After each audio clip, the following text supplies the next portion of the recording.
New year సందర్భంగా నేను మా ఫ్రెండ్స్ అందరం కలిసి విజయవాడలో ఉన్న కనకదుర్గమ్మ ఆలయంకి అయితే వెళ్ళిపోయాం దర్శనం చేసుకోవడానికి.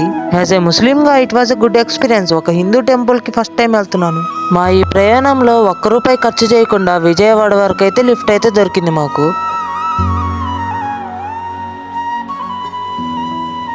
ఆ తల్లి దేవుని వల్ల విజయవాడ వరకు ఏ ఆపద లేకుండా చేరాము. ఫైనల్ గా అమ్మవారి దగ్గరికి అయితే చేరుకున్నాం.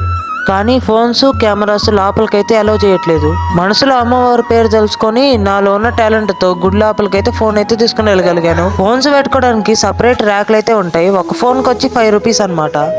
దగ్గరలో సెమ్ రిజల్ట్స్ వస్తున్నాయి అనేసరికి అమ్మవారిని మంచిగా రిజల్ట్స్ రావాలని కోరుకున్నాము.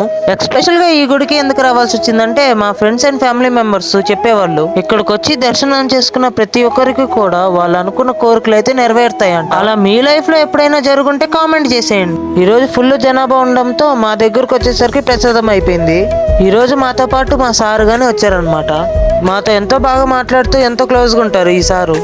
మన భారతదేశంలో మొత్తం 12 జ్యోతిర్లింగాలు అయితే ఉన్నాయి. వాటిలో ఒకటైన జ్యోతిర్లింగమే మన శ్రీశైలంలో ఉంది. నా న్యూ ఇయర్ రోజు అయితే ఇలా గడిచింది. నా మనసుకి ఎంతో ఆనందంగా ఉంది. ఇలా ఫ్రెండ్స్ అందరితో కలిసి ఒక రోజు ఇలా గుడికి వస్తే ఇంకా ఫైనల్ గా అంతా పూర్తి చేసుకుని హాస్టల్కి వెళ్లే దారిలో మళ్ళీ ఇంకోసారి లిఫ్ట్ అయితే దొరికింది. ఈ వీడియో వచ్చేసరికి ఇంతే. మరి ఇంకో కొత్త వీడియోలో కలుద్దాం. Until then bye bye, take care.